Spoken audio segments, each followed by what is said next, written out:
ini saya tayangkan pertama selalu, ya. Mungkin belum cukup diperkenalkan tadi, nama saya Andreas, ya. Keahlian saya itu bidang tidur. Agak aneh, memang kebetulan saya memang pertama di Indonesia, tapi sudah ada satu lagi di rumah sakit lain, dan Desember ini akan lulus satu teman lagi, jadi nanti akan ada bertiga di Indonesia. Nah, sekali lagi bidangnya bidang yang masih ajaib untuk ukuran Indonesia. Bahkan teman-teman di kedokteran juga kalau dengar, Andreas, kau sekarang praktek bidang apa? Tidur. Hah? Teman di kedokteran aja kaget gitu kan. Karena memang dalam pendidikan kedokteran umum, saya waktu itu memang tidak pernah membahas soal tidur. Tetapi sewaktu saya mempelajari bidang kesehatan tidur, itu seperti belajar kedokteran 2 kali. Selama 6 tahun belajar kedokteran umum, itu belajar tubuh manusia selama terjaga. Terus saya belajar lagi tubuh manusia, fungsi-fungsinya dan gangguannya pada saat tidur. Soalnya selama ini kita tidur, yang nggak tahu apa-apa kan, juga tidur, ya. Cuma banyak sekali mitos-mitos, banyak sekali ya karena kita nggak tahu, yang menyelubungi bidang tidur. Dan ternyata tidur ini penting sekali untuk fungsi kita di siang hari, penting sekali untuk kesehatan kita, ya. Dan ukuran tidur itu bukan berapa jam kita tidur, ya, bukan. Tidurnya bagaimana dan lain sebagainya. Itu penting. Tetapi yang jauh lebih penting sebenarnya adalah apa? Bagaimana kita berfungsi di pagi hari, di siang hari, bagaimana? Ya. Pertanyaan yang paling sering adalah, Dok, saya tahunya kalau saya tidurnya udah cukup, udah sehat, kualitasnya udah bagus, dari mana? Kalau lagi tidur kan nggak inget apa-apa, gimana tahunya? Ya nggak? Kalau saya bisa ngomong, wah tidur ringan harus sekian persen, tidur dalam sekian persen, karena saya lihat dari gelombang otak tidurnya. Tapi kalau Anda tahunya dari mana? Gampang, gak usah susah-susah. Bangun segar, siang nggak ngantuk, selesai. Dengan catatan, tanpa stimulan. Apa itu stimulannya? Kafein, nikotin, ya. Nah, ini saya harus tekankan ini. Bentar. Maaf ya, saya memang kebiasaannya kecicilan, jadi nggak bisa di satu tempat diem, nggak bisa. Nah, ini sekali lagi saya tekankan, tidur bukanlah tanda kemalasan, ya. Jadi kalau orang bawaannya tidur, bawaannya ngantuk, itu bukan orang malas. Tidur itu merupakan sebuah kebutuhan, ya. Kalau ada yang menganggap tidur nggak penting, 3 jam aja cukup, yang penting kualitasnya, ya. Saya beritahu gini, kalau dihitung-hitung, ya, waktu bayi baru lahir, hampir 24 jam tidur bayi baru lahir, benar ya?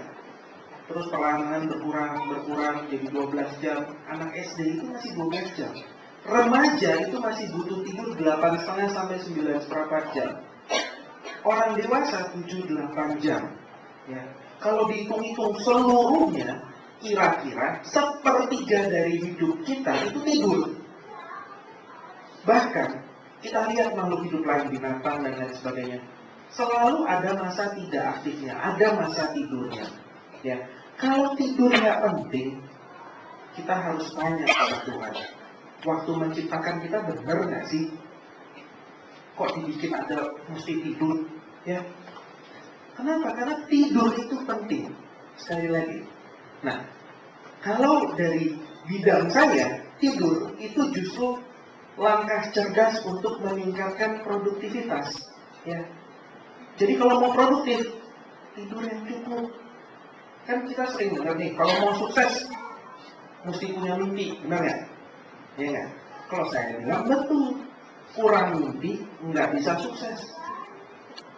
Karena pada tahap tidur mimpi, tidur ada tahapannya ya, tidur sedang, dalam, ada tahap tidur mimpi. Pada tahap tidur mimpi lah, kemampuan kognitif, mental, emosional kita dijaga. Jadi kalau ada pasien datang ke saya, aduh tidur saya nggak enak nih, banyak mimpinya. Hah?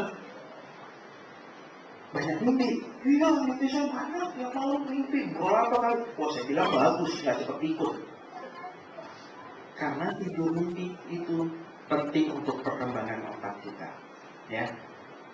Semua orang siapapun saat tidur mimpi 4-6 kali. Tinggal waktu bangun ingat atau tidak, itu aja Pak.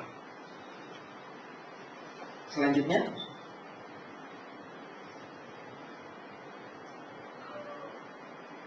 nah ini perkataan dari William Dement, the father of sleep medicine. Ada loh bapak kedokteran tidur, itu namanya William Dement.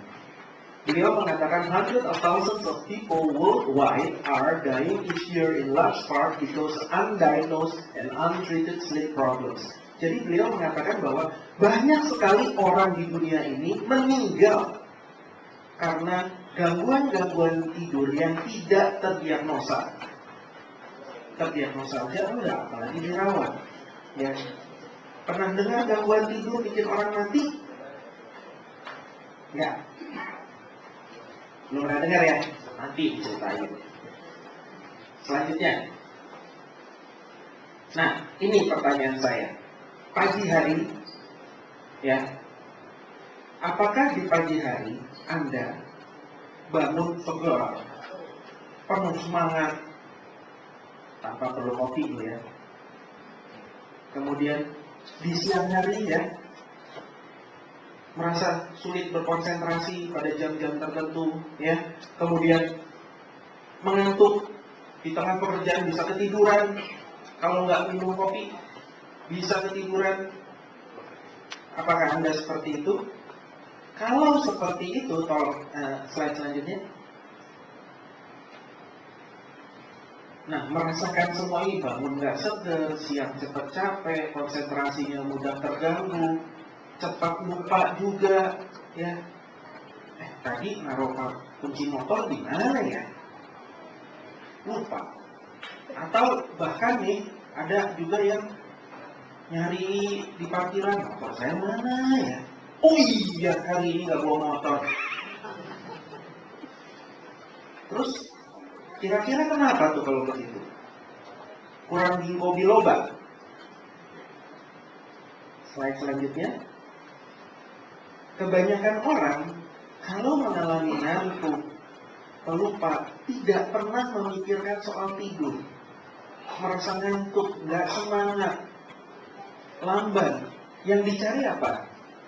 Kalau nggak kopi, nah sekarang kan banyak nih yang iklan di TV, itu paling gampang. Semua produk itu menawarkan apa? Bikin melek, bikin semangat, bikin produktif. Sampai permen aja mengklaim bisa bikin melek. Benar nggak? Ya. Padahal kalau tidurnya sudah diatur dan tidurnya cukup, kita tidak perlu hal-hal seperti ini. Nggak perlu. Di kantor, ya, akrab banget sama OB. Kenapa? Bukan karena baik, enggak. Bolak-balik bikin kopi dong. Seperti itu, dan itu banyak di sekeliling kita. Ya. Selanjutnya, tidur masih diabaikan. No. Ini kejadian sehari-hari. Ya, mohon maaf, saya nggak bisa ungkapkan nama, tapi beberapa anggota DPR memang pasien kami di rumah sakit. Dan keluhannya seperti itu. Mimpin sidang ketiduran, di tengah rapat ketiduran. Ya. Selanjutnya, nah, apalagi ini kecelakaan lalu lintas. Ini memprihatinkan. Musim mudik kemarin, ya, 60% kecelakaan itu disebabkan oleh kelalaian manusia, katanya.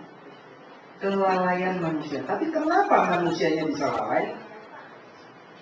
Ngantuk tuh, udah ada yang bisik-bisik tuh di belakang. Ngantuk katanya, benar? Ya. Data mudik tahun lalu itu lebih kejam lagi. Kecelakaan lalu lintas total tuh sekitar berapa, 1000 berapa gitu ya. Berapa ratus, 300 disebabkan kendaraan tidak layak, sekian ratus disebabkan oleh jalanan, kondisi jalan yang tidak layak. Tapi yang disebabkan oleh kantuk, ya, itu 800 sekian. Jauh sekali angkanya. Ya, kita lihat slide selanjutnya. diklik lagi, juga. Saya lihat anak-anak yang sudah remaja SMA itu dengan mudahnya pesan makanan biasa, ya. Tapi minumannya ini loh, berbagai minuman penambah energi, sangat memprihatinkan.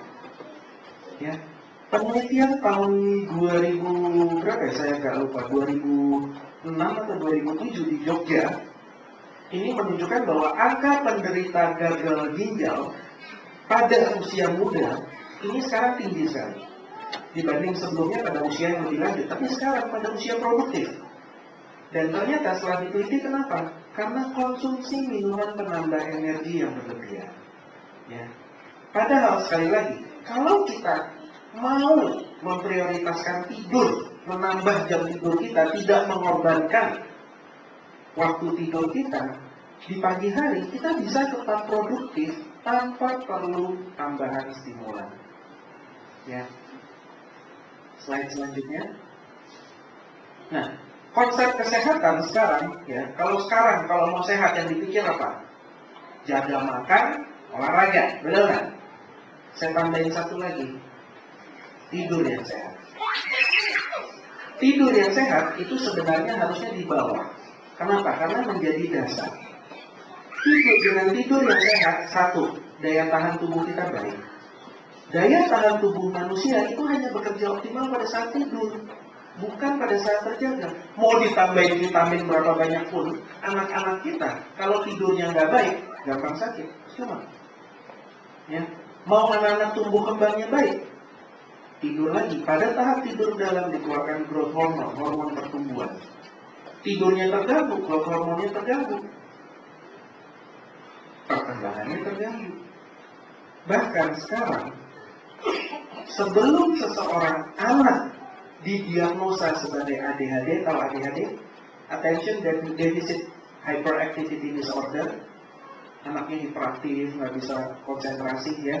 Sebelum didiagnosa dengan ADHD, harus disingkirkan dulu kemungkinan gangguan tidur. Ya. 60% anak ADHD itu menderita sleep apnea. Sleep apnea itu yang ngorok. Ya. Dan setelah sleep apnea-nya diatasi, 30% anak-anak ini tidak ada ADHD lagi. Jadi soal tidur amat penting. Selanjutnya, nah, manfaat tidur. Nah, ini banyak, udah tahu ya. Metabolisme, menjaga berat badan nih penting. Mau langsing, tidur cukup. Ya. Kebanyakan tidur bikin gemuk, bohong. Justru kalau tidurnya cukup, berat badan bisa dijaga. Ya, saya baru baca penelitian dari sebuah jurnal penyakit dalam sebenarnya, tapi dia mengaitkan dengan tidur. Jadi sel-sel lemak tubuh itu butuh tidur. Sel-sel lemak, ya, itu butuh tidur. Kenapa? Sel lemak ini penting loh. Ya, sel lemak ini pentingnya untuk apa? Dia yang melepas menarik asam lemak, lipid dari dalam darah. Ya, dia mengontrol. Gampangnya gini deh, ribet ya. Gampangnya gini. Dia mengontrol energi, dia mengontrol insulin, ya, kaitannya dengan diabetes, dia mengontrol nafsu makan.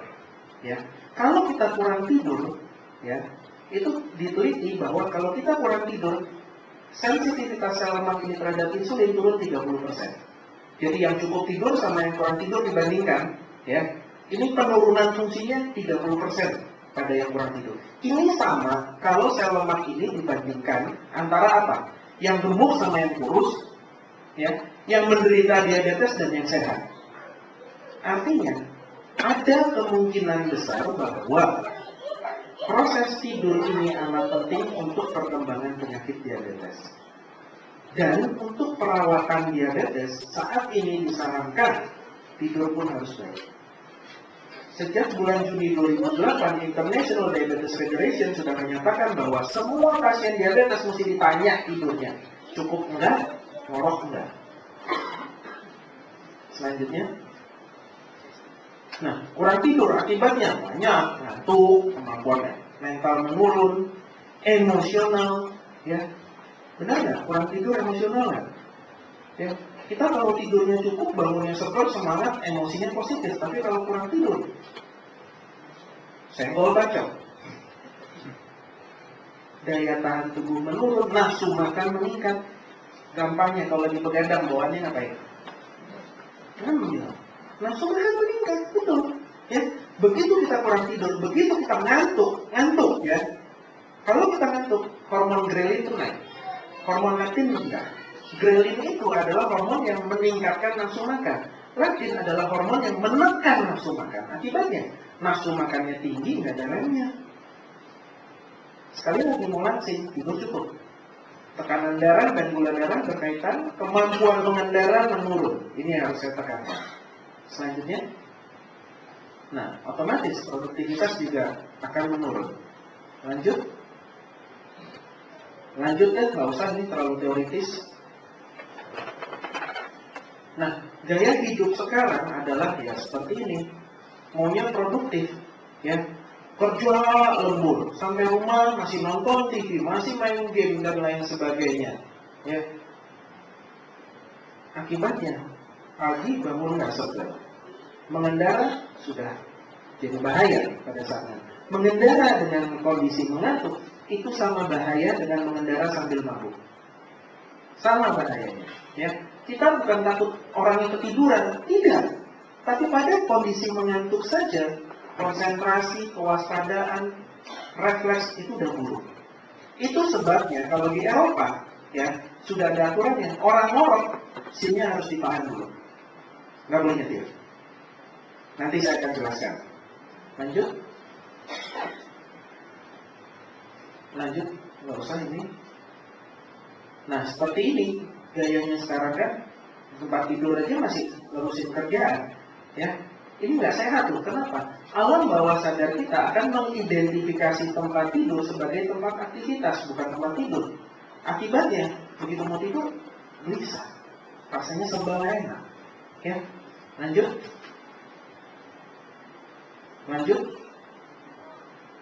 Nggak usah ini. Nah, gangguan tidur ya. Kalau kita taunya gangguan tidur itu apa sekarang? Susah tidur, insomnia, ya enggak? Nah, sekarang saya kasih tahu. Insomnia saja itu baru gejala, belum penyakit. Ya, maksudnya gini, kayak demam ya, demam. Itu juga baru gejala. Penyakitnya kan bisa karena flu, bisa karena demam tifoid, bisa demam berdarah, bisa malaria, ya enggak? Demamnya sendiri baru gejala. Insomnia sama, baru gejala. Diagnosanya bisa banyak, ya. Yang judulnya insomnia aja ada sekitar 9. Ya, insomnia karena kondisi medis, insomnia karena gangguan jiwa, insomnia karena kesehatan tidur yang nggak baik, lingkungan tidur yang nggak sehat, ya. Terus ada lagi di luar insomnia, ya, gejalanya sama insomnia, tapi diagnosanya bisa lain. Misalkan restless leg syndrome, apa tuh? Sindrom naik gelisah, ya. Jadi kalau mau tidur nih kakinya nggak enak, bawaannya kan digerakin aja, bisa sakit, bisa kesemutan, bisa apa aja, pokoknya nggak nyaman. Pengen gerak aja, jadi digerak-gerakin dulu. Yang parah mesti turun, jalan-jalan dulu, ya. Udah hilang rasanya, udah nyaman, balik ke tempat tidur, mau tidur lagi, ya. Nggak enak lagi, mesti jalan-jalan lagi. Restless leg syndrome itu ada. Keluhannya kan insomnia juga, ya. Kemudian ada biasanya remaja, dok saya insomnia nih. Kenapa? Baru bisa tidurnya jam 1, jam 2, ya. Keluhannya insomnia, tapi diagnosanya itu adalah gangguan jam biologis, delayed sleep phase, jam tidurnya yang geser. Kenapa? Karena pada remaja jam biologisnya beda. Kalau orang tuanya, orang dewasa di atas 30 tahun ngantuk jam 9, jam 10, remaja jam 9, jam 10 lagi seger-segernya. Jam 11, jam 12 lewat tengah malam baru ngantuk. Itu normal pada jam biologis mereka. Ya, makanya remaja-remaja ini sulit sekali disuruh tidur sore, karena memang jam biologisnya gitu. Celakanya sekarang disuruh masuk 6:30 lagi. Wajar kalau kenakalan remaja tinggi, wajar kalau banyak tawuran, emosinya tidak terkontrol. Ya. Mary Kerskaden dari National Sleep Foundation melakukan penelitian bahwa dengan memundurkan jam masuk sekolah jadi 8:30, prestasi akademis meningkat, prestasi olahraga meningkat, angka absensi menurun, angka keterlambatan menurun, angka kecelakaan menurun, dan yang mengejutkan, angka kenakalan remaja turun hampir 0. Ini di luar perkiraan dari para peneliti. Tapi ini kenyataannya. tidur jangan disepelekan. Lanjut. Nah, sekarang gini, obstructive sleep apnea. Ya, jadi gangguan tidur tadi gejalanya satu insomnia. Ya, ada juga gangguan tidur yang gerak-gerak. Ya, ini sleepwalking ada. Terus ada lagi namanya hipersomnia. Apa tuh? Hipersomnia. Ngantuk kan? Walaupun tidurnya udah cukup, dia masih tetap mengantuk. Ya, udah tidur 7 jam, 8 jam, bangun masih nggak segar, siang masih ngantuk. Ya, jadi minum kopi terus, perlu minuman penambah energi terus. Ya, ini juga gejala gangguan tidur, malah jauh lebih berbahaya. Ya, salah satunya yang menyebabkan hipersomnia ini adalah ini, obstructive sleep apnea. Ini yang paling banyak diderita oleh 1 dari 5 orang di Amerika. Banyak kan? Ini data tahun 2002. Sekarang sih mungkin udah jauh lebih banyak. Dengan 80% diantaranya tidak terdiagnosa. Sayang ya. Tahu nggak kenapa? Karena gejala sama seperti di Indonesia, karena gejalanya dianggap remeh. Apa tuh? Ngorok.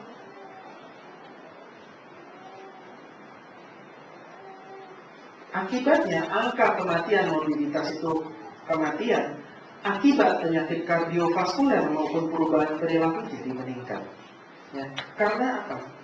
Angka kematian akibat penyakit kardiovaskuler. Ngorok, obstructive sleep apnea ini nomor 1 menyebabkan gangguan pada jantung.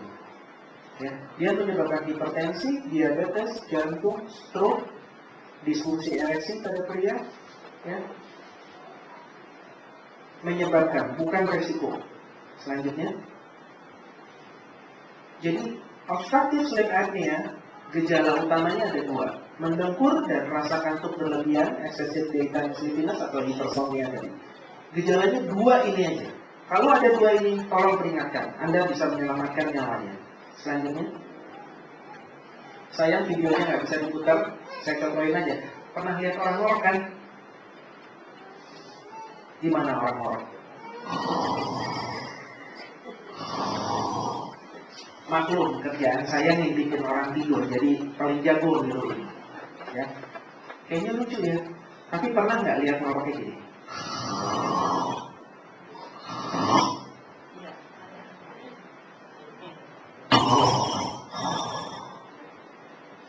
Tahu apa yang terjadi?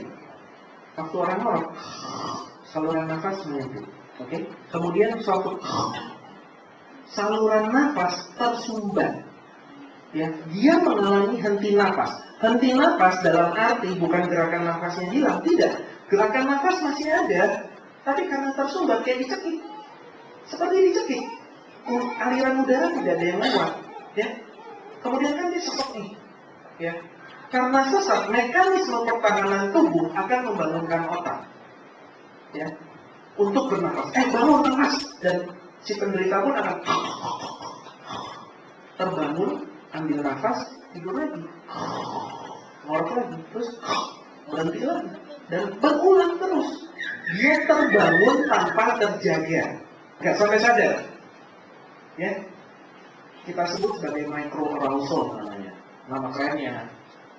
Jadi dia terbangun tanpa terjaga. Bayangkan kalau sepanjang malam mengalami seperti ini, akibatnya otak terbangun-bangun, proses tidurnya terpotong-potong. Nah, ini yang menyebabkan apa? Kualitas tidurnya jelek. Wajar bangun nggak segar, siang ngantuk. Ya, itu sebabnya saya ulangi. Di Eropa, pendengkur SIM-nya harus ditahan dulu. Sampai 3 bulan atau 6 bulan setelah perawatan, dokter menyatakan sudah boleh lagi, baru dia bisa ambil SIM-nya. Banyak. Tahun berapa ya?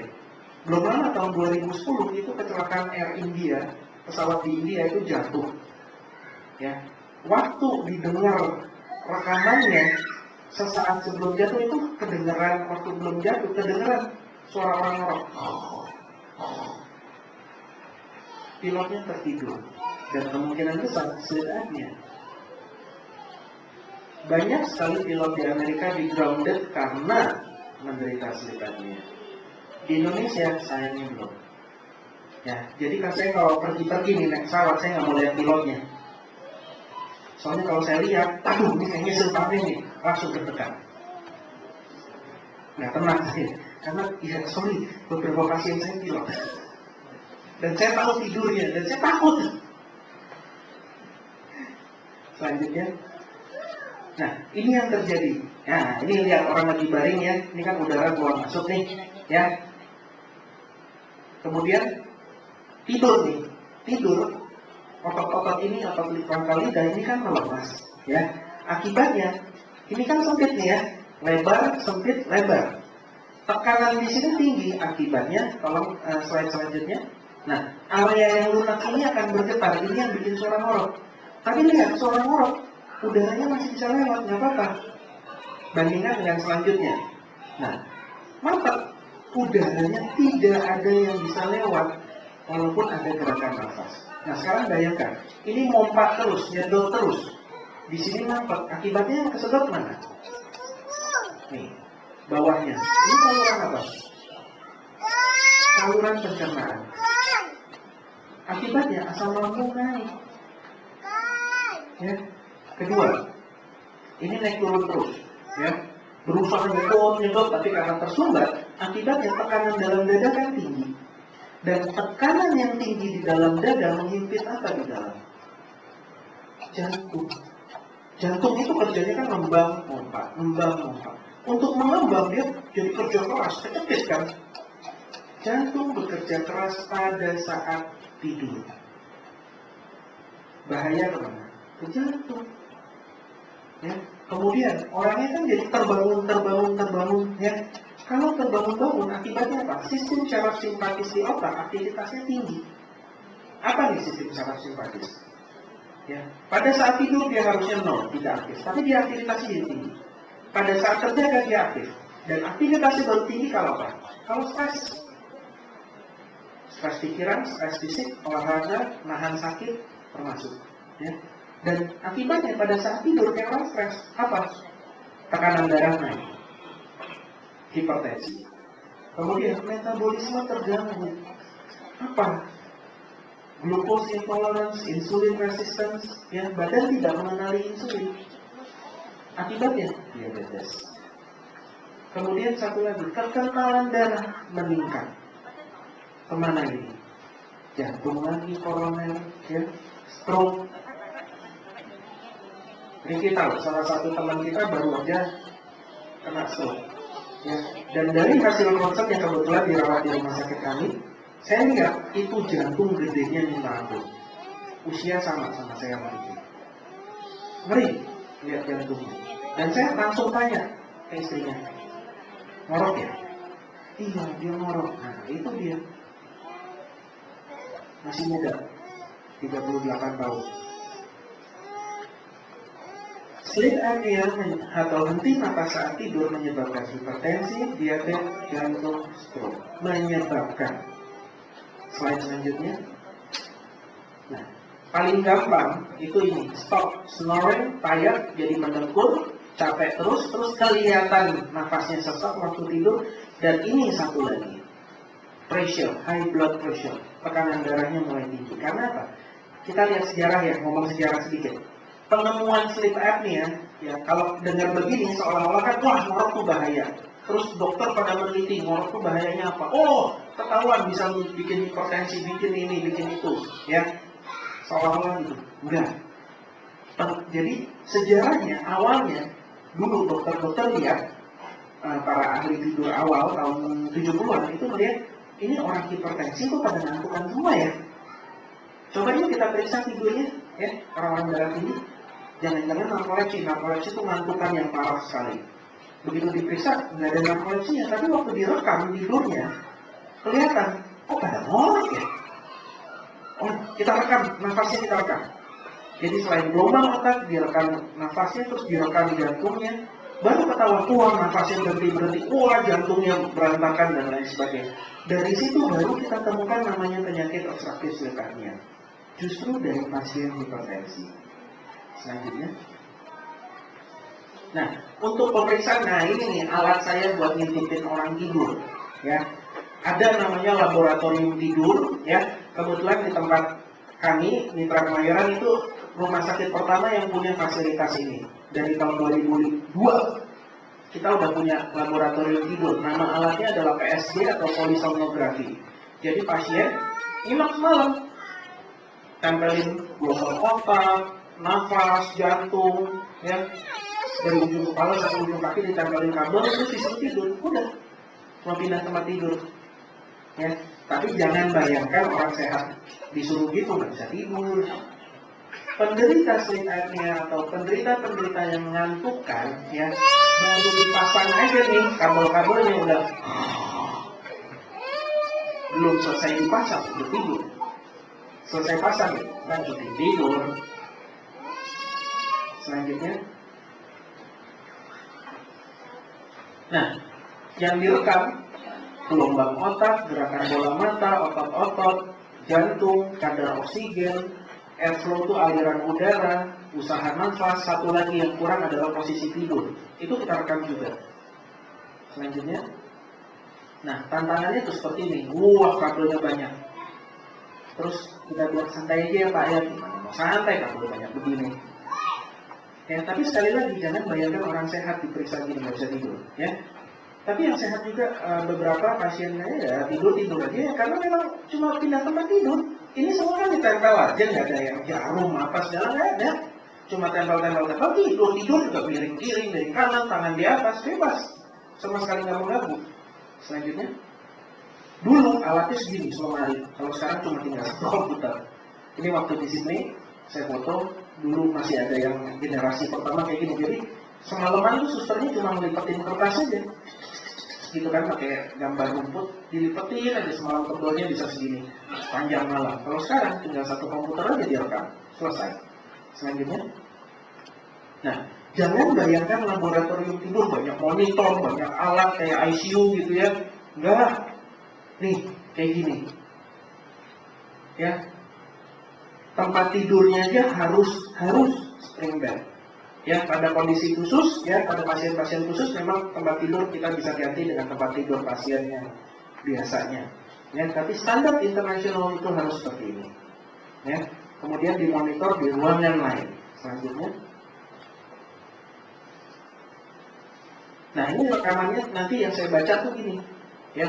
Jadi ngintipin tidurnya, bukan ngeliatin video tidurnya gimana, enggak. Jadi grafik-grafiknya ini yang saya lihat. Nih berhenti nafasnya berapa kali per jam dan lain sebagainya. Selanjutnya, nah ini yang paling parah. Lihat, bisa berhenti nafas selama 120 detik. Ini usia 28 tahun. Nggak gemuk orangnya, tapi memang nafasnya kecil. Sempat berhenti nafas selama 2 menit. Oksigen yang kita lihat dari 90% turun sampai tinggal 14%. Ini mengerikan. Jadi oksigen dalam darah kita, kalau kita ngobrol gini, lagi duduk, diam, nafas gitu ya, itu 99%, 100%. Saya bicara gini paling turun 96%, 97%. Ya. Pada saat tidur boleh turun, nggak apa-apa. Tapi paling rendah 90%. Paling rendah. Ini lihat, 14%. Selanjutnya. Nah ini sekedar data-data aja. Nih, 80% hipertensi yang resisten terhadap pengobatan itu disebabkan oleh sleep apnea. 50% penderita gagal jantung itu menderita sleep apnea. 45% penderita hipertensi juga menderita sleep apnea. Penyakit jantung koroner 30%, atrial fibrillation 25%.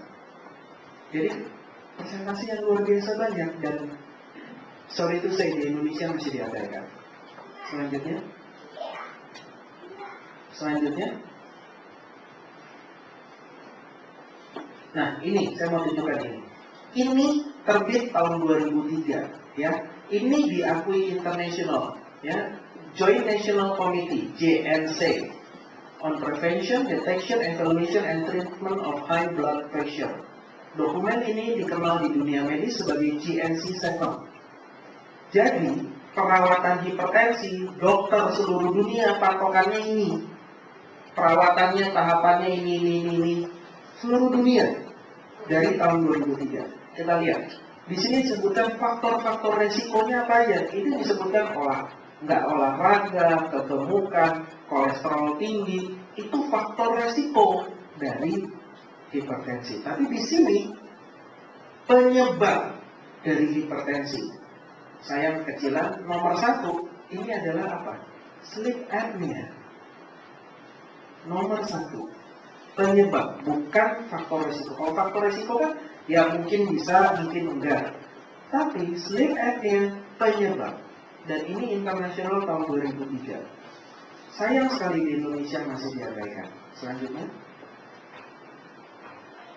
Dengan diabetes, 60-70% pasien diabetes juga menderita sleep apnea. Saya sudah ceritakan tadi. Selanjutnya.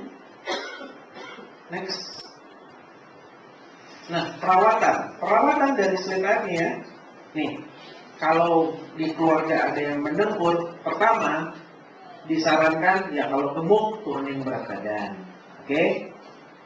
Tapi ya biasanya kalau memang ada sleep apnea ya sulit untuk menurunkan berat badan. Kenapa? Metabolismenya terganggu. Tidur miring, ya, khas ada orang Asia itu disebut positional sleep apnea. Jadi kalau tidur terlentang, lidahnya jatuh ke belakang terjadi sleep apnea. Kalau tidurnya miring, lidahnya jatuh ke samping akan berkurang resikonya. Menghindari alkohol dan obat-obat yang membuat ngantuk, obat tidur, obat flu yang bikin ngantuk itu bahaya buat penderita sleep apnea. CPAP, nah golden standarnya adalah ini. Ini pakai masker, ada alat bantu nafasnya, ya, yang dipakai pada saat tidur. Kemudian dental appliances, adalah dokter gigi yang membuatkan, ya, tapi tentu saja dokter gigi yang terlatih di bidang kedokteran tidur. Di Indonesia 2 tahun yang lalu baru dibentuk Indonesian Society of Dental Sleep Medicine. Jadi dokter-dokter gigi yang terlatih di bidang kedokteran tidur. Itu 2 tahun yang lalu.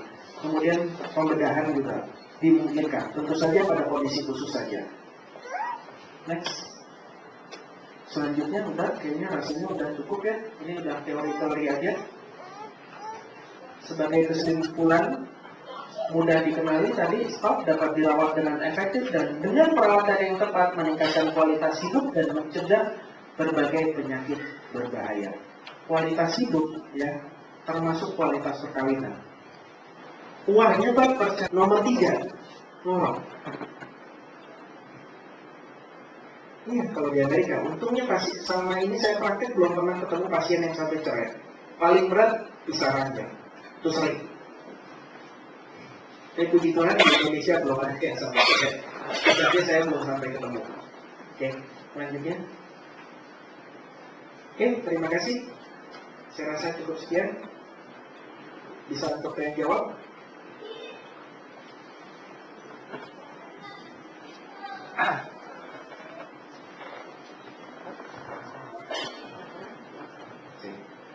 Terima kasih atas penjelasan dari Dokter Andreas. Dalam saat ini adalah sesi tanya jawab. Saya yakin banyak pertanyaan yang ada dalam pikiran kita seperti ini. Saya beri kesempatan untuk bertanya. Siapa mau bertanya? Saya di sini. Demikian.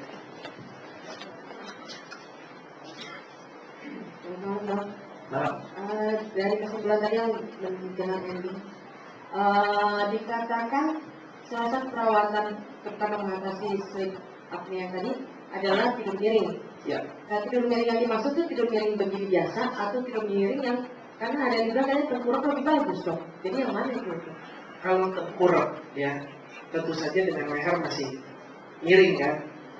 Jadi mau miring mau tengkurap pun nggak ada masalah. Yang penting leher masih menyamping supaya lidah tidak jatuh ke belakang, itu poinnya. Nah cuma repotnya memang susah ya ngatur biar tidur miring sepanjang malam. Biasanya pindah posisi. Nah itu sebabnya setahun yang lalu Profesor Chong-Sim dari Korea itu menemukan rompi robotik namanya. Jadi dia otomatis begitu kita tidur terlentang, dia ada mesinnya itu mendorong kita miring. Kalau terlentang lagi miring lagi ke sisi lainnya. Itu ada rompinya. Tapi efektivitas tentu saja terbatas. Kasih. Ada lagi? Ya, yang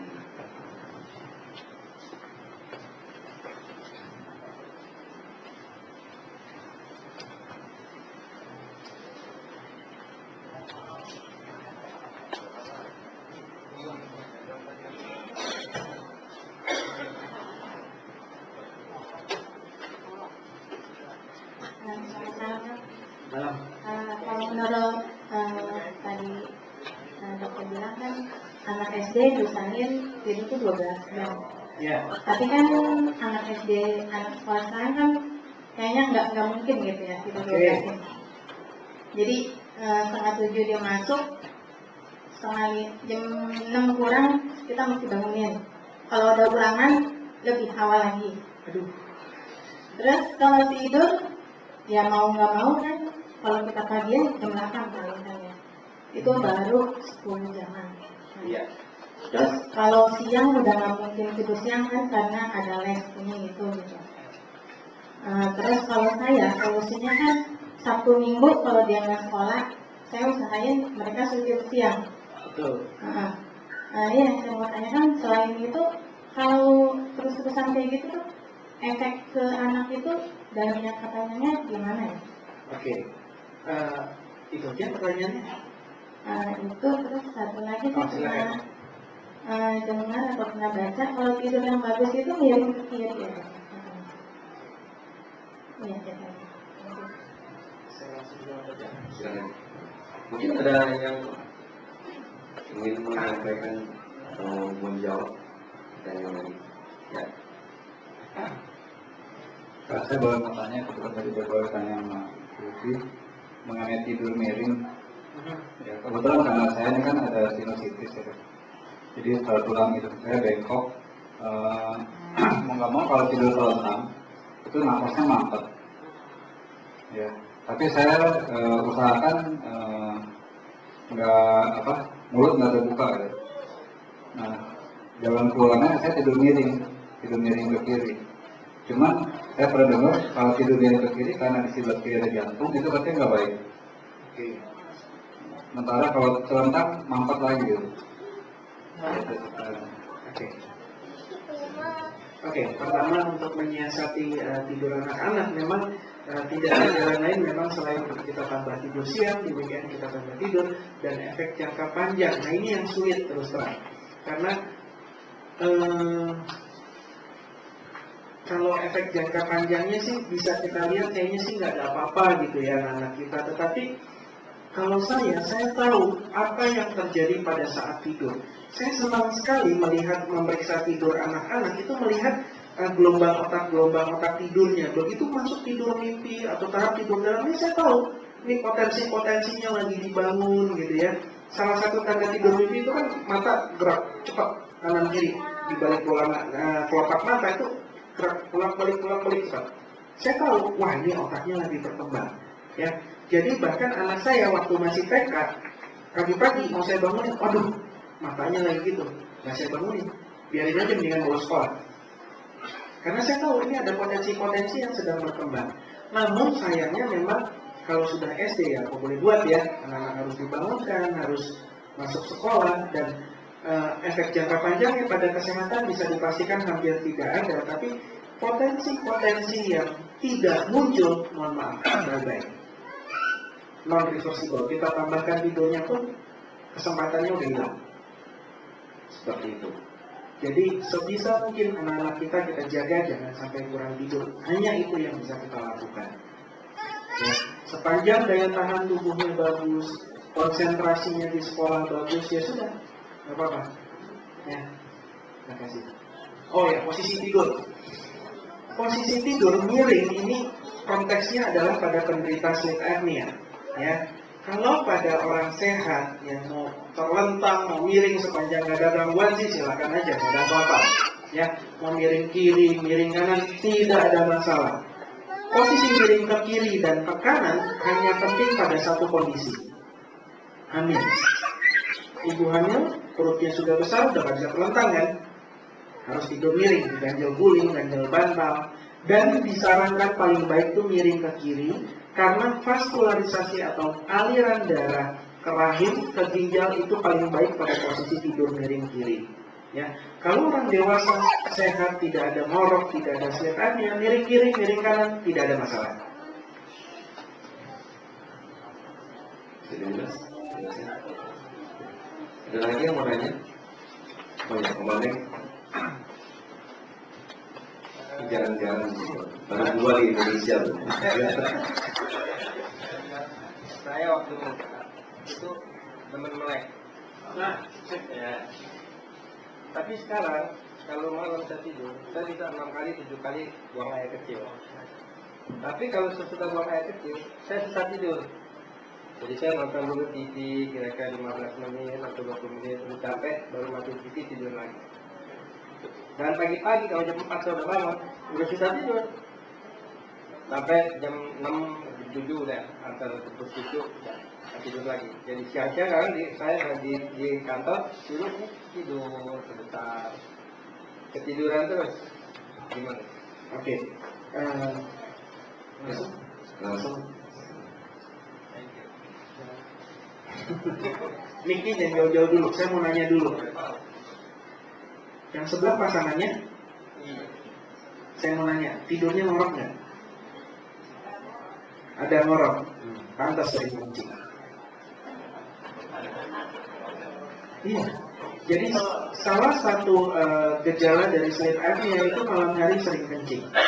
Bahkan pada anak-anak 8 tahun, 9 tahun, kalau masih ngompol, salah satunya penyebabnya adalah sleep apnea atau ngorok. Kenapa? Tadi saya sudah jelaskan waktu tersumbat, jantung kan kerja keras. Ya.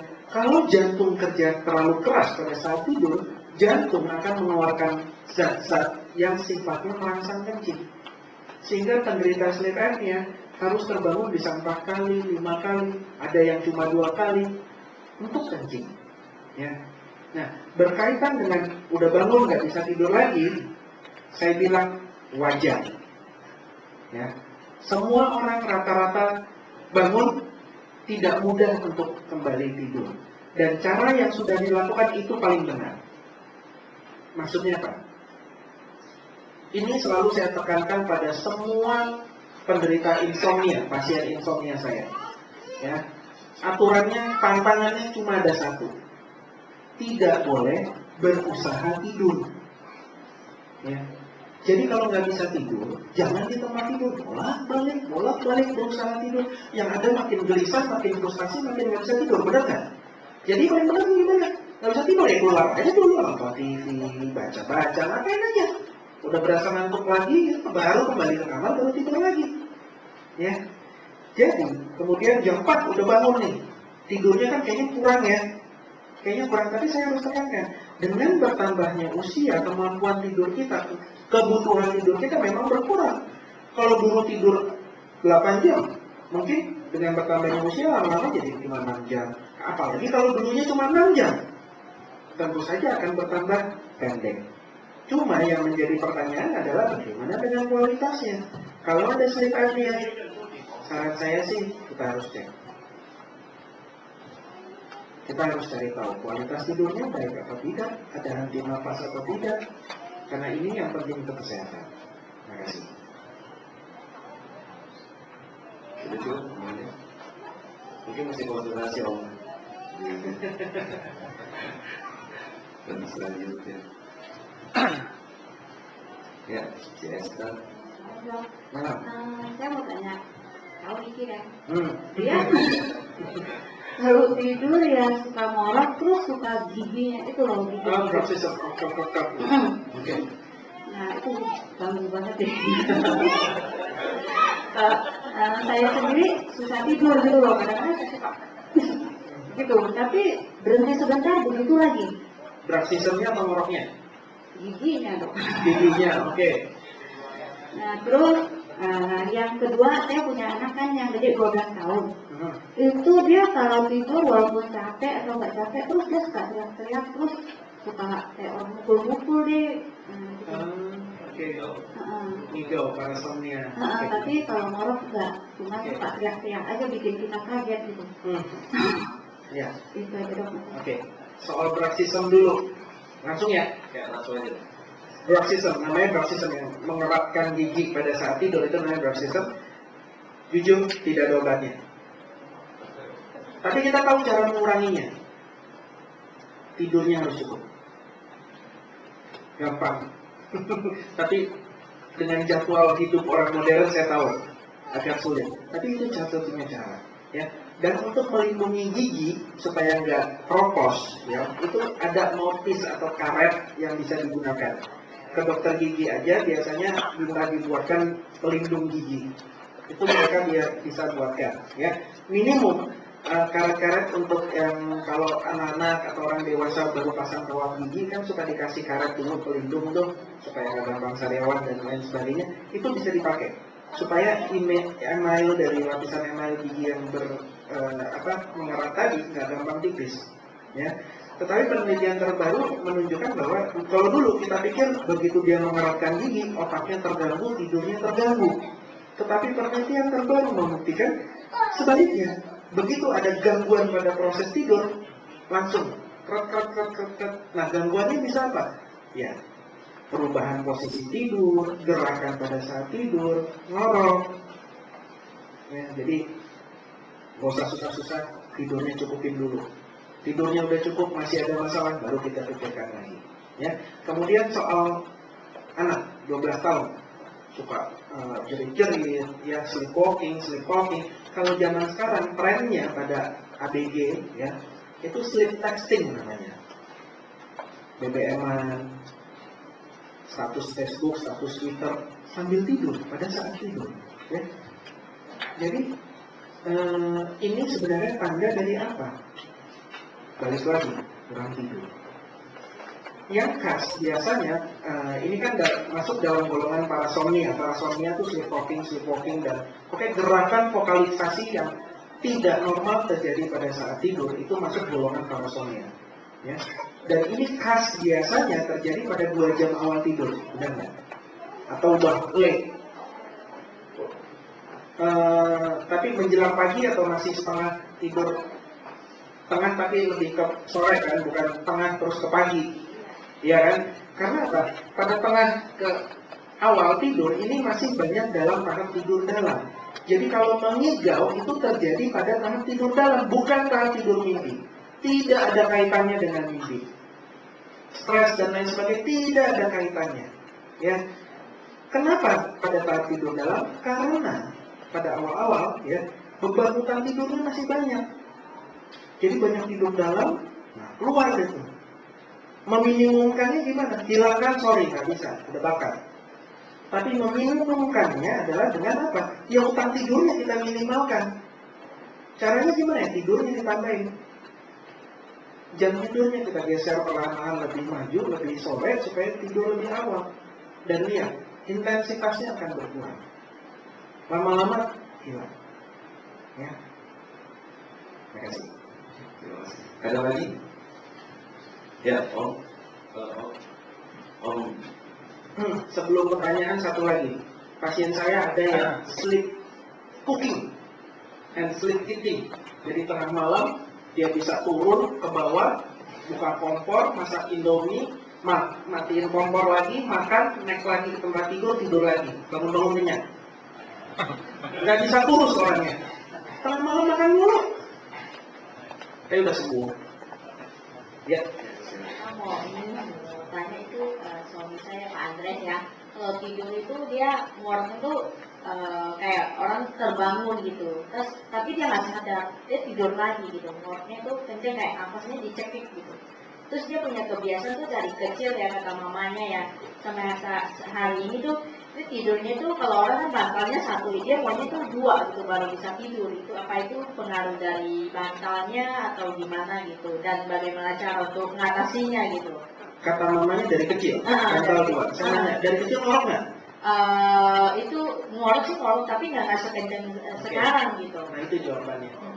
Jadi gini, langsung ya. Ya, langsung aja. Jadi gini, banyak dari pasien-pasien penderita sleep apnea ini secara naluriah ini mencari posisi yang enak, cari posisi yang nggak sesek tidurnya. Salah satunya apa? Meninggikan posisi tidur. Selain meninggikan posisi tidur, napasnya lebih lega dibanding terlentang. Dia sesak tengah malam dan bisa tidur. Makanya lebih nyaman kalau ditinggikan.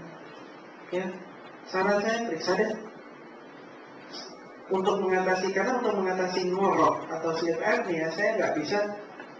Ya memang kita bisa coba miring dulu, apa dulu gitu ya. Tetapi kalau sudah sampai kayak sesek terus bangun, sampai terduduk gitu ya istilahnya, sampai ini artinya udah sesak.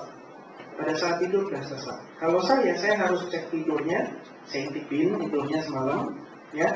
Saya lihat grafik-grafiknya, saya lihat dan baru kita bisa pilih perawatannya tadi. Oke, awatkah atau operasikah atau apakah, ya. Gitu. Ada lagi mau ditanyakan? Kalau ada yang mau ditanya dulu, lagi lanjutan silakan loh. Ya. Nggak ada? Jadi saya mau tanya. Nah, iya Pak. Silakan. Selamat malam. Malam. Terima kasih. Saya bertanya, saya punya kalau orang sebuah saya berumur 66 tahun. Ya. Kira-kira yang ideal tidur berapa jam? Oke.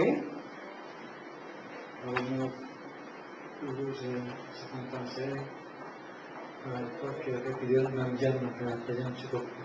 Cukup. Tapi saya punya posisi tidur sekarang acak-acak aja. Saya setengah 10 saya tidur. Oke. Jam 12 saya bangun. Ya. Nah, saya udah punya kan dia ada bawa malam. Jam 1. Jam 1 saya tidur lagi. Bangun setengah 5. Untuk ke jam. Jadi kalau sampai pagi saya itu bisa punya jam tidur 6 jam. Kemudian siangnya saya jam 11 sampai jam 1 Tidur siang. tidur siang.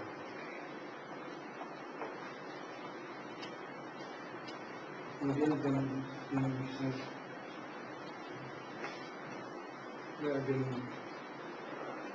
11 sampai jam 12 tidur lagi jam 1, jam 12 saya makan. Kemudian jam 1 sampai jam 4 saya tidur lagi. Jadi saya total 10 jam. Nah, yang menjadi penyebabnya kenapa saya ini melihat penyakit Parkinson. Jadi setiap malam kalau lagi dapat serangan getaran, saya punya tangan kaki terpaksa saya itu digunakan untuk tidak keluar. Tapi saya masih tidurnya cuma istilah orang tua tidur ayam. Iya saya. Nah, jadi saya dan condong penyakit ini bawaannya malas, maunya negatif terus. Nah, saya ke dokter darah disuruh minum kopi. Sedangkan saya dulu sebelum sakit ini, saya terlalu orang yang pantang minum kopi. Oke, sebenarnya putih dia sangat baik. Tapi sekarang mesti diganti kopi. Kalau saya sudah mau tidur. Jadi saya bukan melakukan jalannya yang ideal yang memang jam berapa saya harus tidur. Oke. Terima kasih. Kalau dilihat durasinya itu udah lebih dari cukup. Jadi ada kesimpulan kemungkinan hypersomnia atau kantuk yang berlebihan, ya. Dan kalau dengan latar belakang Parkinson, seringkali di malam hari ini ada gangguan yang namanya ada kemungkinan sleep apnea, ya, sekitar 30% sleep apnea, ya. Cuma suara ngoroknya biasanya nggak keras memang. Tapi sekali lagi, yang penting bukan suara ngorok, tapi gangguan nafasnya, itu satu. Kedua, pada Parkinson ini sering juga terjadi yang namanya periodic limb movement in sleep. Apa itu? Jadi kaki pada saat tidur goyang-goyang. Jadi udah tidur gitu ya, udah nggak ingat apa-apa nih, kaki suka goyang. Terus 10 detik goyang lagi, diam lagi. 10 detik goyang lagi. Secara periodik kakinya goyang-goyang. Apa yang terjadi? Setiap kali kaki goyang, otak terbangun, walaupun tidak sampai terjaga seringnya, sehingga memperburuk kualitas tidur. Ya, jadi bisa ada dua kemungkinan, apakah periodic limb movement in sleep, apakah sleep apnea. Keduanya pengobatannya tentu beda. Ya, kalau periodic limb movement in sleep, biasanya pengobatannya berkaitan dengan Parkinson. Ya, obat-obatnya sama dengan obat-obat Parkinson, cuma mungkin dosisnya harus ditingkatkan. Nama obatnya Pramipexole, biasanya di Indonesia mereknya Ciprol. Itu diminum mungkin 1 tablet atau 2 tablet sebelum tidur. Ya, kalau sehari udah 2 kali 2, ya sebenarnya harusnya udah cukup. Kalau periodic limb movement in sleep, tentu saja. Ya, jadi ya harus kita lihat dulu kira-kira penyebabnya ke arah mana.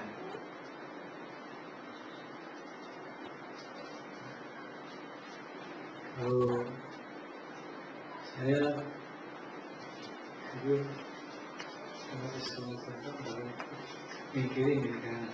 Nggak apa-apa. Kalau saya di kiri, saya di kiri, kaki saya yang diam, kaki saya dekat di dekat. Kalau dekat saya ke kanan. Jadi saya kanan saya dekat. Yang dekat. Keras sekali. Iya. Saya berusaha tertarik untuk belakang. Nah, saya melihat kalau di situ saya tidur lagi dengan kondisi yang pulas susah. Betul. Sulit. Dan memang kadang-kadang kalau saya bikin dari awal saya tadi jalan-jalan ditarik, saya minum Ciprol. Nah, Tapi Ciprol yang kecil, nomor 125. oke. Tapi saya nggak selalu minum. Cuma kalau nggak bisa mengatasinya, baru diminum. Coba sebelum tidur diminum, dirutinkan dulu aja. Jadi biasanya kalau dirutinkan nanti enak, itu begitu enak ya, setelah 2 minggu minum misalkan rutin, enak, ya udah libur dulu, nggak usah minum dulu. Dia akan bertahan beberapa waktu, nanti muncul lagi, minum lagi. Begitu, memang udah betul. Terima kasih. Lagi, ya, Mas Owen. Halo dok, saya mau nanya, saya punya adik dan anak saya punya kebiasaan tidur dia anehnya gini, kalau dia belum tidur matanya tertutup rapat, tapi kalau sudah tertidur pulas melek gitu dok. Jadi dia kelihatan ini tidur, kalau kita orang yang nggak biasa ya ini belum tidur, tapi itu anak kalau sudah melek itu tidak tidur pulas gitu. Apakah ada pengaruh? Enggak apa-apa. Terima kasih. Terima kasih. Yang penting itu bukan merem atau meleknya, tapi kesadarannya kan udah sampai mana-mana, nggak apa-apa jadi. Ya paling kalau matanya kering, diteteskan air mata buatan, ada kan tetes mata, bukan anti radang, insto apa-apa itu bukan, tapi air mata buatan ada.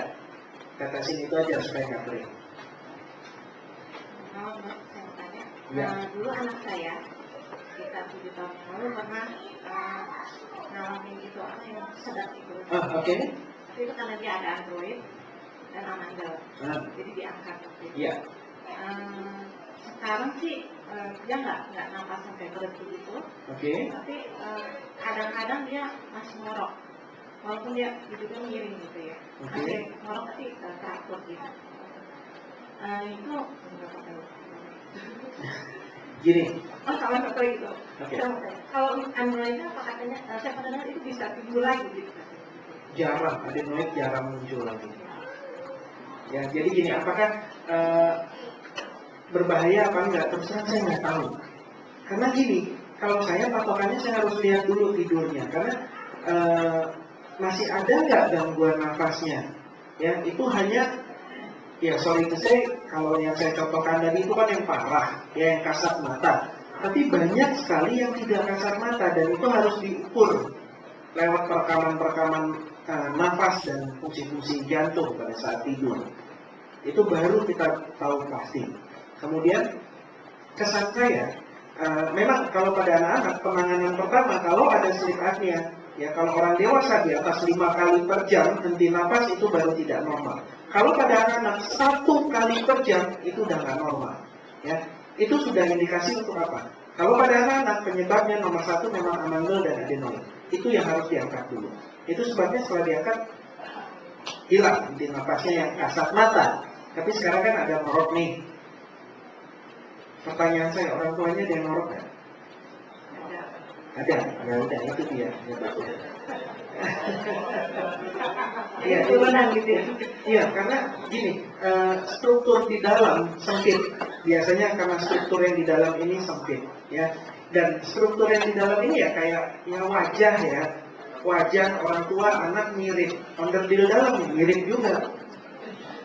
Tapi ya, kalau pada anak-anak selain gejalanya juga sama, selain ada ngantuk, selain ada ngorok, ada ngantukan, ya. Cuma ngantukan pada anak-anak nih manifestasinya sedikit berbeda. Orang dewasa ngantuk, lemas, mau tidur ya. Tapi kalau pada anak-anak untuk melawan rasa ngantuk, jadi hiperaktif. Ya, jadi perubahan perilakunya adalah ke hiperaktivitas. Itu sebabnya tadi saya bilang ADHD dengan ngorok itu kaitannya lah. Ya, sepanjang nggak hiperaktif baik-baik aja, prestasi sekolah baik-baik aja, ya udah dijaga tidurnya miring aja dulu lah. Ya, tapi kalau ternyata kok perilakunya ada laporan dari sekolah konsentrasinya suka terganggu, kita lihat aktifnya hiperaktif sih enggak, tapi lebih aktif gitu dibanding anak seusianya, saran saya kita cek. Terima kasih. Dok, saya tipe orang yang jam tidurnya kebalik-balik dan bisa normal lagi. Ada 2 hal yang saya lakukan tuh, kalau saya tidur, tadi kan kita di slide sebelumnya awal-awal itu bicara ada sindrom ya, sindrom apa ya, yang tidur tuh bisa jalan atau ngigau, seperti itu. Iya. Saya salah satunya kalau saya sebelum tidur saya pencet bantal. Pencet bantal, jadi itu sudah saya lakukan dari SD. Kalau saya nggak ada bantal, saya nggak pencet tuh bantal yang sampai sekarang itu masih ada, mungkin udah bobot lagi, tapi saya harus itu ada, saya nggak usah tidur. Kedua, kalau saya dalam kondisi sangat ngantuk sekali, maka di hitungan 15 menit itu saya bisa kaget, gitu. Seperti jatuh gitu ya. Seperti jatuh, saya kaget, gitu. Kayaknya ada sesuatu yang menimpa saya. Wah, dan itu saya tidur lagi. Itu kalau udah keadaan kondisi ngantuknya berat. Dan yang terakhir, jam tidur saya itu sekarang saya mulai balikan lagi di jam 10 atau minimal jam 11 saya harus tidur. Tapi susah sekali saya bisa tidur tetap jam 2, jam 1, jam 2. Tolong solusinya. Terima kasih. Gampang.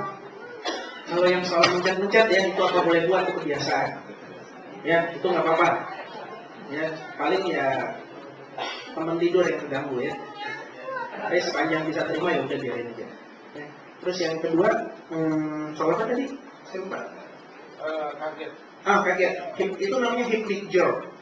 Ya. Jadi kalau kita terlalu lelah, saya bilang tadi kan ada mekanisme utang tidur nih. Kalau utang tidurnya kebanyakan, ya tidur dalam dan tidur mimpi itu sangat penting buat kesehatan. Sehingga ini udah otomatis nih kita diciptakan dan sedemikian rupa sehingga begitu ini kekurangan, begitu tidur dia balas dendam. Ya. Kalau tidur dalam, jadi kita tidur ringan dulu, sedang baru dalam. Nah ini lompat, tidur ringan, blok langsung tidur dalam. Jadi kayak kesana jatuh. Nggak apa-apa, lanjutin tidur aja. Ya. Tapi ada lagi yang setengah sadar, gitu ya. Terus tiba-tiba kayak lumpuh, nggak bisa gerak, terus lihat apa bayangan hitam dan lain sebagainya. Ya. Orang sini bilang apa? Ketindihan. Tahu nggak itu kenapa? Ya. Kurang tidur mimpi. Sehingga begitu tidur setengah sadar, setengah mimpi. Pada tahap tidur mimpi ada 2 hal yang khas. Pertama adanya mimpi, ya karena masih setengah sadar, setengah mimpi, jadinya kayak halusinasi. Dan yang khas adalah halusinasinya ini ada sosok lain di kamar tidur. Pesan saya tergantung pada latar belakang kebudayaan seseorang. Orang Indonesia lihatnya yang serem-serem, lihat pocong, lihat bayang hitam, lihat setan, lihat apa segala macam. Orang mulai lihatnya alien, lihatnya maling, lihatnya copet, apa arwah orang yang sudah meninggal, ya setengah mimpi. Dan pada tahap tidur mimpi ada satu lagi yang khas. Ini sebenarnya mekanisme pertahanan pengaman tubuh supaya badan tidak bergerak-gerak mengikuti isi skenario mimpi. Badan dibikin lumpuh sehingga setengah sadar, setengah mimpi, halusinasi, nggak bisa gerak, kayak lumpuh, panik, mau tarik nafas berat dari tinggi, ya kurang tidur, ya jadi nggak ada yang mistis tuh di situ, kurang tidur. Ya, ada lagi? Sudah cukup? Sudah lama? Yang lain? Mumpung ada waktu. Romantis ya? Romantis.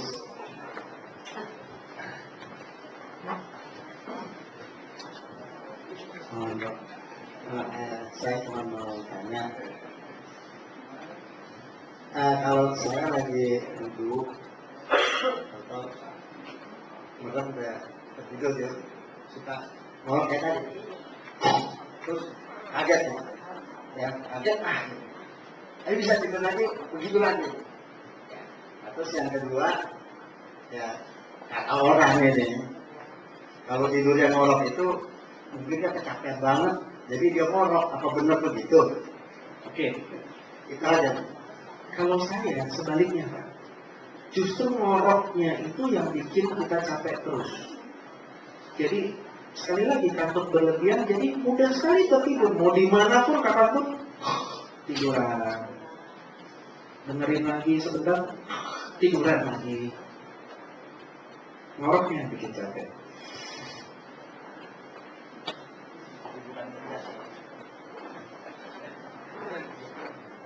Ya, ada lagi? Oh ya, Deyanto. Dok, mau nanya, Mas, kualitas tidur yang baik itu seperti apa, sama tidur yang butuh berapa jam menjadi kualitas baiknya? Oke.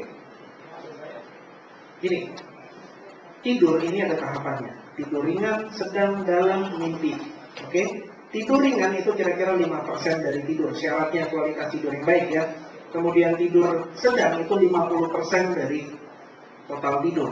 Tidur dalam 20-25%, tidur mimpi 20-25%. Kebutuhan tidur tergantung kelompok usia, berbeda-beda. Ya, anak-anak bisa 10 jam, bisa 12 jam. Remaja, dewasa muda itu pertengahan 20-an itu masih butuh 8,5 sampai 9,4 jam. Di atas 30 biasanya 7-8 jam. Dengan bertambahnya usia nanti makin kurang lagi. Ya, itu kebutuhan tidur. Tapi tahunnya, sekali lagi, tahunnya kita tidur udah cukup dan udah kualitasnya udah baik dari mana? Bangun segar, siang nggak ngantuk, selesai. Kalau bangun nggak segar, atau bangun segar, tapi siang ngantuknya nggak tahan, mesti tidur, atau mesti minum kopi, atau mesti ngerokok baru bisa konsentrasi, berarti masih kurang. Itu aja. Nggak usah. Terima kasih. Ya, ada lagi? Ya, saudara Ronald. Mungkin pertanyaan terakhir ya. Oh, saya mau nanya. Oh iya, Kedua terakhir. Ya, oke. Saya mau bertanya, saya pernah ikut seminar tentang kesehatan, katanya sebaiknya tidur sebelum jam 11 malam. Nggak tahu apa kata. Jadi Ada proses detoksnya gitu. Oke. Nah, yang saya ingin tanyakan kadang-kadang kan kita